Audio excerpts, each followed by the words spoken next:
Hey, so I'm going to do a quick run through on how I use ROM Raider, ECU Flash, and Microsoft Excel to get total timing smoothed out, or I guess more specifically how you get your timing advance map smoothed out, since a lot of the factory Subaru maps, they're kind of all over the place.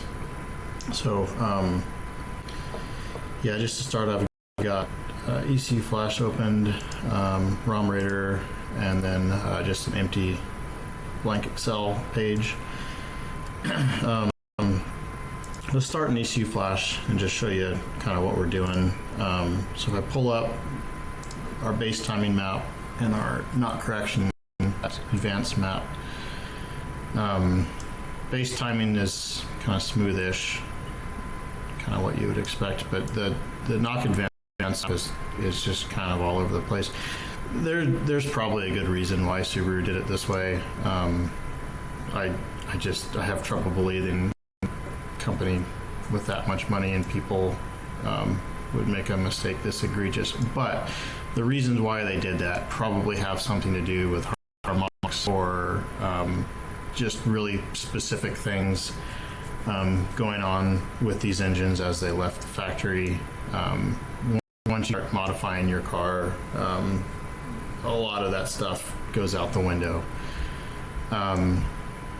Since, we don't have sophisticated tools that we would need to figure out why they did this, we're just going to come up with something quite a bit more reasonable looking and easy to work with and a little bit easier to visualize. So one of the assumptions we're going to make here is that the car is generally running fine. So we want the ballpark of the same total timing. We just don't want this map right here. So that's where Excel steps in. The total timing is this map plus this map, and then there's a bunch of compensations involved, which I'll get into in a second. But if you have ECU to edit, there's some tools to kind of add these together and visualize it. But if you're using the free stuff I am, you don't have that. So what I'm going to do is copy these tables into Excel. We're going to add them up together and kind of back calculate a new base map off of a more logical looking advanced map. Part of the reason why I have ROM Raider open is there's not an easy way to copy a map from here to cell. You can select all these cells and copy it, but then you can't select the headers at the same time as the cells. So I've got this same open, which is just a 07 USDM WRX stock map. So I'm going to open these two maps in ROM Raider as well. And the reason why I do that is there's a in here somewhere copy table. So again, I got base timing and then not correction advance, or not correction advance max. So I'm going to go ahead and copy table of base timing, go over to Excel, I'm going to throw that in. It's going to spit this out. There's a few kind of weird things about here. First of all, this table 3D doesn't really tell us anything, so let's just say base timing. Let's change that right there. The second weird is it offsets this top header, so just move that over. Pop over to ROM Raider. We're going to do the same thing with the not correction advance max table. So we're going to copy table, bump over to here, and I'm going to paste it below. Just call it not correction advance max. Do the same thing, move these guys over. If you want to at this point, I like to go in here and do some conditional formatting, just kind of color things, make them look nice. Sometimes that can help you catch errors if you've made one. Okay, so yeah, here's our two tables. The next is just add these together. One thing to note, this only works your headers are the same, and they should be, which are the axes of your graph. So we're going to go ahead and copy. I'll just copy this whole top graph. This top table. Let's throw it down here. Let's call this whole. This is not actually total timing. I'll get into that just a second at the end. This is just the base timing plus not correction advance max, without any compensations involved. So yeah, what I did there, copied the, and I just deleted the data out. So now we've got a table called total timing. We've got the headers and the X and Y axes. And so now I'm just going to go to this top left. I'm going to do equals, and we're going to select the top left of the base timing, and then add the top left of the not correction advance, which in this case is 17 degrees plus 0, so 17 degrees. Now we can just copy, Control C there, shift click down to our bottom right table, Control V, and that will give you a table that is adding this table, this table. So this should be your total timing without compensations involved. If you really wanted to at this point, you could grab this and then insert. There are 3D graphs in Excel. I'm not going to play this too much, but if you wanted to see a representation of it in Excel, you could. All right, so now the table right here is what your ECU is calculating as total timing with these two tables. So our goal is to create a better looking, more smooth, not correction advanced. I think ideally we'll create that table and we'll probably never touch it again, and then we'll the base timing map. So now is when I'll pop back over to ECU Flash. Ron are a huge fan of their graphs, so I like the graphs in ECU Flash. So yeah, we're just going to correct for this wonky looking graph. One thing I'll usually note before I start changing things is where all the zeros are. So Subaru doesn't start correcting at all. 0.65 grams per rev, and then they correct to a maximum of around 8 degrees. I don't see anything above 8 degrees in here. Maybe there's like one cell higher than that. So anyway, first thing we're going to do, we're just going to zero this all out. So call that 0. And then let's bump up in our kind of high load, high RPM area. This is pretty arbitrary. Make your own decisions on this. Don't just copy what I'm doing. This is just an example. Do 8 degrees there, and then let's say 3 degrees here, 3 degrees here, I don't know, maybe 1 degree there. So yeah, we've got kind of our extremes. Now we just need to, now we just need to interpolate. So if I highlight here and push the V button, that'll be a vertical interpolation, and it'll kind of create this slope right here. I'll do that same thing right here. And then I will select these regions and click H, which is a horizontal interpolation. They're also up in here. You can look at all the keyboard shortcuts down here. And yeah, this is kind of a really generic table. Yeah, you're welcome to play around with these, smooth it out. But yeah, here's a not correction advance table that probably at most of your high power stuff, you're adding 8 degrees to the base timing, and then we're tapering that off for the rest of the map. You could probably do zeros up here. The problem is now, if I were to just apply this, and map it onto my car, my total timing is going to be way different than how this car left the factory, and it could be potentially dangerous. So we need to we need to give ourselves a new base time map. It works with this guy. So what I'm going to do now is we're going to copy this. Well, let's pop over to Excel. Since we didn't do that in ROM Raider,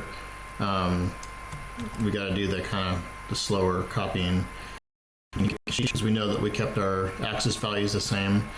So I did zoom out a little bit. These three right here. So let's move over to the right, and then just call this table not correction advanced max new. And then let's delete out everything that we've got there. Now let's head back over to ECU Flash. We're going to copy all this, and then we're going to paste it into here. See, that looks like just like what we saw in ECU Flash, 8 degrees and then tapering down to 0. So our goal is to have a total timing table that's the same. So now all we got to do is create a new base timing table, which will be calculated by Excel. We'll call that base timing new. Delete this out. We know our goal is the total, so we're going to make this equal to the old total timing minus our new not correction advanced max table. And then again, we're just gonna push that all out to all these cells. So be our new base timing map. And one thing, this might be overkill, that I like to do is kind of a checksum. So let's go ahead and copy our total timing table again. Then we will make that equal to the base timing new plus the not correction advanced max new. And then again, copy that, paste it out to all these cells, and then just kind of spot check that this table should be exactly equal to this table. Oops. These bottom two tables should be equal now. So these two tables right here that we've created, these are new tables. So now we can go into our map. This table's already in our map because that's where we grabbed it from.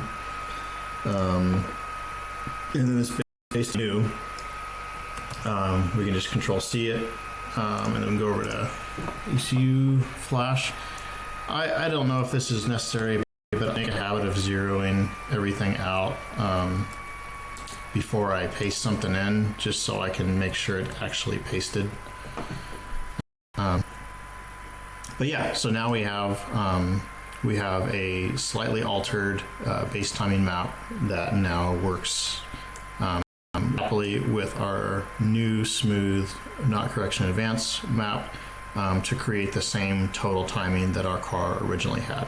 And now from here, you know, if you're not sure that the car was safe timing wise, you'd probably come in and then for some reason this keyboard shortcut doesn't work. Maybe take out 3 or 4 degrees of timing while you're working, and then bring it back in until you start the knot. So yeah, there we go. That's pretty much what I wanted to do in this video. One thing that I did say that I would cover is that these maps that we've added is not actually our total timing. If we ran the car and logged it, we would not see these timing numbers. We'd see something close to them, affected by a few things here. So we've got an intake air temperature timing compensation that's subtractive, a additive intake air temperature compensation. We have a coolant temp compensation that adds when it's cold, subtracts when it gets too hot. We have an unused, looks like manifold relative pressure. We have timing compensation per cylinder. On this map, cylinder 4 or SD is the only one that's actually getting any extra timing from that. But probably the most important one to look out for here is your base timing alternate. what you've done to your base map might have brought some of the base timing numbers much lower than they used to be. Then raise the advance, the potential for ignition advance if your IAM is 1 or 16 on the release use. Brought this up. So what this table right here does, this base timing alternate, is this is the lowest timing can get. This is the most retarded the timing can get. So for whatever reason, Subaru has decided during warm up, your timing can, get negative advance, negative until it gets to around operating temperature, and then 7 degrees is as low as it wants this table to go. So that's this table, that's not this table. So what that means here is, let's say pop over to our, very high load coming on to boost, 4.6 degrees of timing or something. It's not that 4.6 degrees. If you're at operating temperature, if you're at, 212 degrees, it's putting 7 degrees at 4 degrees. And, down here, even, 4,000 RPM, depending on your turbo, you're into boost there. And our base map is calling for less than a degree of timing, and then we're adding 8 degrees down here. That's not actually what's going to happen right now. What's going to happen is it's going to 7 degrees there and then add another 8 degrees there, which depending on your setup could be dangerous. So definitely I would come in here and see if you can zero this out. Or even negative it. This shouldn't be above what the lowest your timing is ever going to be. Yeah, I think that's it. If anybody finds this video not from the Race Dynamics channel, definitely a huge shout out to Duncan over there. I'll put a link to his channel. But yeah, if you folks like this, I'll do some more on my my cheapo Excel ECU flash tune. Getting around not using ECU edit, basically. All right, bye.